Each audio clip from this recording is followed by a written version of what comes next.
இப்போ நம்ம பார்க்குறது வந்து அகோரகாளி உபாசனை எடுப்பது எப்படின்னு பார்க்கலாம்.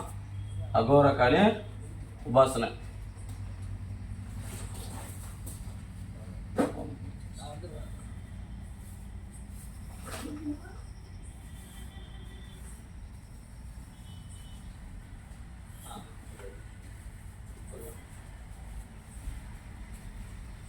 எப்படி எடுக்கணும்னா இதுக்கான சக்கரை தான்.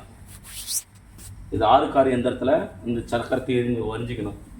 ஆறுகார் எந்திரத்தில் எந்திரத்தில் ஒரு கோடு ஒன்று கட்டமாக கோடு போட்டுக்கணும். அதுக்குள்ளே இந்த சக்கரத்தை போட்டுக்கணும். சக்கரத்தை போட்டுக்கின்னு இந்த சக்கரத்தில் நசி ஓம் சிவசிவா ஸ்ரீயும் ஐயும் சிவசிவா சிவசிவா சிவசிவா மசி கங் காளி வசி சவ்வும் கிளியும் வா ஆ சி அசி. இதுதான் இதுக்கான சக்கரம். பார்த்துக்குங்க. இது மாதிரி தான் சக்கரம் போடணும். ஆறுகாரி சக்கரம். பிராண பிரதிஷ்டை பண்ணணும். பிராண பிரதிஷ்டை பண்ணி அரகஜா கோராஜனு புணுக்கு ஜவ்வாது கஸ்தூரி குங்குமப்பூ இது எல்லாம் வாசம் தெரியாமல் தேய்ச்சிட்டு அதுக்கு மேலே எட்டி மை தடவிடணும். எட்டி மை தடவிட்டு இதுக்கான படையல் போடணும். இதுக்கான படையல் என்னங்கன்னா அவல் பொரி கடலை கரிசோறு சாராயம் இதை வச்சிடணும். வச்சுட்டு கூழ் வச்சிடணும். கச்சை கருவாடு வச்சிடணும். இந்த மந்திரம் சொல்லணும். ஓம் நமோ பகவதே மகமாயே ரீயும் சவ்வும் ஐயும் கிளியும் ஓம் உச்சிஷ்ட அகோரகாளியே உம்பட் சுவாக. இந்த மந்திரம் சொல்லணும். இந்த மந்திரத்தை எத்தனாயிரம் கூட சொன்னோம். ஒரு நாளைக்கு 1008 ஊர் கொடுக்கணும். இது வந்து என்னன்னா இந்த உபாசனை எடுக்கிறீங்கன்னா இந்த உபாசனை எடுக்கிறவங்க அந்த 48 நாள் கறி மீன் முட்டை மாமிசம் எதுவும் நீங்கள் சாப்பிடக்கூடாது.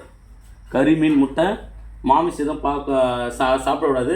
பெண் முகத்தை பார்க்கக்கூடாது. யார்கிட்டையும் பேசக்கூடாது. நீங்களே தனியாக சமைச்சு நீங்களே சாப்பிட்டுக்கணும். இதுக்கான உபாசனைக்கு நீங்களே சமைச்சு நீங்களே சாப்பிட்டுக்கணும். பெண் முகத்தை முக்கியமாக பார்க்கக்கூடாது. 48 நாள் இந்த தாய் வந்து நேரடி காட்சியளிப்பாள். இதுக்கு முக்கியம் நம்மளுக்கு தேவைன்னா உடல்கட்டு எந்திரம் வேணும். என்னென்னா தெய்வம் வந்து வர ஆவேசத்தில் நீங்கள் லைட்டாக பயந்துட்டாலும் உங்கள் உடல்நிலை சரியில்லாத இருக்கும். உங்கள் உயிருக்கே ஆபத்தாகலாம். புரியுதுங்களா? உங்கள் உயிருக்கே ஆபத்தாகலாம். அதனால் உடல் கட்டேந்திரம் எந்த ஒரு தேவதை நீங்கள் சித்தி எடுக்கணுனாலும் அதுக்கான உடல் கட்டேந்திரம் கன்ஃபார்மாக வேணும். இதுக்கான சக்கரை தான். இதுக்கான முறை தான். அமாவாசைக்கு ஒரு நாள் இதை ஒரு தாய் வந்து உபாசனை எடுத்துட்டிங்கன்னா அமாவாசையில் ஒரு நாள் இரவு 1 மணிக்கு போகணும். கச்சக்கரோடு கூழ் படையல் இதெல்லாம் போட்டுட்டு ஒரு கோழி சாராயெல்லாம் வச்சுட்டு ஒரு கோழி அறுத்து அதோட ரத்தத்தை பலி கொடுத்துட்டு அந்த ரத்தத்தை எடுத்து நெத்தியில் வச்சுக்கின்னு இந்த மந்திரத்தை 12 ஒரே இரவில் 12,000 உரு கொடுக்கணும். 12,000 உரு கொடுக்கணும். அமாவாசைக்கு 12,000 கொடுத்தா தான் அதுக்கான வேலையை அது செய்ய ஆரம்பிக்கும். உபாசனை மட்டும் எடுத்துட்டா போதாது. இந்த சக்கரம் இந்த தாயை வந்து அகோரகாளியை வந்து அகோரிங்க மட்டும்தான் இதை உபாசனை எடுக்கணுன்றாங்க. அகோரிங்களை யார் வேணாலும் இந்த தாயை வந்து உபாசனை எடுக்கலாம். அகோர தீட்சை வாங்கினா மட்டும்தான் உபாசனை எடுக்கணும்னு அவசியம் கிடையாது. சும்மா இருக்கிறவங்க கூட இந்த உபாசனையை நீங்கள் எடுக்கலாம். புரியுதுங்களா? இவளை வச்சு அஷ்டகர்மத்தையும் பண்ணலாம். இவளுக்கான பலி என்னென்ன கொடுக்கலான்னா ஆடு, எருமை, பன்னி, முயல், பொட்டைக்கோழி, சேவல், வாத்து இதெல்லாம் இவளுக்கு வந்து அகோரகாளிக்கு ரொம்ப இஷ்டம். அகோரகாளி வந்து என்னன்னு கேட்டிங்கன்னா ஒரு 1.25 அடியில் ஒரு சிலை வந்து ஆவாகனம் பண்ணிக்கலாம். 1.25 அடியில் ஒரு சிலை ஒன்று ஆர்டர் பண்ணி எடுத்துன்னு வந்துட்டு அது கீழே இந்த எந்திரத்தை வச்சுட்டு உபாசனை எடுக்கிறீங்க பார்த்தீங்கன்னா அதோட சக்கரத்தை கீழே வச்சு ஆவாகனம் பண்ணிவிட்டு அந்த ஆவாகனம் அந்த தகுடு மேலே தொப்புள் குடி வைக்கணும். தலைச்சவளை தொப்புள் குடி வைக்கணும். ஐங்காயம் ஐங்கோலம் எல்லாமே வச்சு குன்றுமணி வேர்கள்லாம் வச்சு அதுக்கான ஸ்தாபனம் பண்ணிவிட்டு இதுக்கான வழிமுறை நீங்கள் பண்ணலாம். ஆனால் கோழி, ஆடு, பன்னி, எருமாடு, வாத்து எல்லாமே பொட்டைக்கோழி எல்லாமே பலி கொடுக்கலாம். எந்த அளவுக்கு இவளுக்கு வந்து யாகம் வந்து கொடுக்குறீங்களோ இந்த அளவுக்கு எந்த அளவுக்கு பூஜை பண்ணுறீங்களோ அந்த அளவுக்கு இந்த தாய்மு கூட நிறைஞ்சிருப்பா. அகோரகாளி என்னன்னா அகோரகாளி அகோரிகளின் அரசி. எங்களை மாரி அகோரிங்களுக்கு இவள் தான் அரசி. என்னதான் காலபைரவர் சித்தி எடுத்தாலும் இவ இல்லாமல் ஒன்றுமே பண்ண முடியாது. இவ இல்லாமல் ஒன்றுமே பண்ண முடியாது. இதுக்கான சூட்சுமை எதுவும் நான் மறைக்கலை, வெளிப்படையாக சொல்லியிருக்கேன். இந்த சித்து எடுக்கிற அன்றைக்கி எடுக்கிறீங்கன்னா 48 நாள் எடுக்கிறேன், நீங்களே சமைச்சு நீங்களே சாப்பிட்ணும். கன்ஃபார்மாக நீங்களே சமைச்சு நீங்களே சாப்பிடணும். உங்கள் அம்மாவோ உங்கள் ஒய்ஃபோ மற்ற யாரோ உங்களுக்கு சமைச்சு கொடுக்கக்கூடாது. முக்கியம் என்னன்னு கேட்டிங்கன்னா, நீங்கள் தனிப்பட்ட ஒரு கொட்டாயில் உக்காந்திக்கணும். ஒரு தனிப்பட்ட ஒரு கொட்டாயில் ஒரு தர்பாசனம் போட்டு உக்காந்திக்கணும். இந்த தெய்வத்தை சித்தி எடுத்தீங்கன்னா அதுக்கப்புறம் நீங்கள் தர்பாசனம் தான் போட்டு உட்காரணும். வீட்டில் உட்காந்தாலும் சரி தர்பாசனம் போட்டு தான் உட்காரணும். அப்படியே ஒரு துண்டு விரிச்சு போட்டு தான் உட்காரணும். தரையில் இறங்கிடக்கூடாது. ஏன்னா உங்கள் உடம்புல இருக்கிற பவர் ஃபுல்லாக கீழே இறங்கிடும். இந்த தெய்வத்தை முக்கியமாக என்னென்னா, அகோர காலை எடுத்துட்டிங்கன்னா நீங்கள் அதுக்கப்புறம் ஐயா நான் உபாசனம் எடுத்துகிட்டு பேர் கறி மீன் சாப்பிட்லாம். உபாசனம் எடுத்துகிட்டு பேர் கறி மீன் முட்டை எல்லாத்தையும் சாப்பிட்லாம்.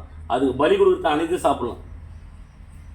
தாய்க்கு ஆட்டோட ஈரல்னா ரொம்ப பிடிக்கும். ஆட்டோட ஈரல் இருக்குது பார்த்தீங்களா, இதயம் ஈரல் எல்லாம் இருக்குது பார்த்தீங்களா, அதுதான் தாய்க்கு ரொம்ப பிடிக்கும். அந்த ஆட்டு ஈரல் ஒரு 108 ஈரல் வாங்கிட்டு ஆட்டோடைய இதயம் வாங்கிட்டு அவளுக்கு யாகம் நடத்தலாம். 108 பீஸ் ஆட்டுக்கறி இருக்குது பார்த்தீங்களா, 108 பீஸ் வெட்டி நெய்யில் தொழிச்சு இந்த மந்திரத்தை சொல்லி யாகத்தில் போடலாம். பன்னிக்கறி 108 பீஸ் பலி கொடுத்த பன்னிக்கறி எடுத்து 108 பீஸ் வெட்டி அவளை நெய்யில் நெய்யில் தொழிச்சு அதை யாகத்தில் போடலாம். எருமை அதே மாதிரி 108 பீஸ் வெட்டி அது நெய்யில் தொழிச்சு அவளுக்கு யாகத்தில் போடலாம். கோழி அதேமாரி யாகத்தில் நெய்யில் நினச்சி யாகத்தில் போடலாம். இந்த மந்திரத்தை சொல்ல போதும். அஷ்டமா சித்தம் அனைத்தாக ஆடலாம். தாய் மடியில் உட்காந்து எச்சினி மாரி உங்களுக்கு குறி சொல்வாள். சித்திக்கு தட்டினா ருத்ராஜம் வரும், சித்திக்கு தட்டினா அனைத்து வரும். நீ என்னன்னாலும் சித்து குங்குமம் கேட்குற குங்குமம் வரும், விபூதி வரும், ருத்ராஜம் வரும், மோந்திரம் வரும். எதை கேட்டாலும் கொடுப்பா. சாப்பாடை கேட்டாலும் கொடுப்பா, தாமரைப்பூ கேட்டாலும் கொடுப்பா. இவ்வளோக்கான உபாசனை, இந்த உபாசனை நீங்கள் எடுத்துக்கலாம், யாரும் வேணால் எடுக்கலாம். ஆனால் முக்கியமாக இதை எடுக்கணும்னா நீங்கள் உடல்கட்டு சக்கரம் எடுத்துருக்கணும். முதல்ல அகோர கணபதியை நீங்கள் சித்திப்படுத்திருக்கணும். அகோர கணபதிக்கிறார் பார்த்தீங்களா, அவரை நீங்கள் சித்திப்படுத்தியிருக்கணும். அவரை சித்திப்படுத்தியிருந்தால் மட்டும்தான் இவரை நீங்கள் வசியம் பண்ண முடியும். வேதாள கணபதி அகோர கணபதி சித்தி எடுத்துனா மட்டும்தான் நீங்கள் இதை சித்திப்படுத்திக்க முடியும்.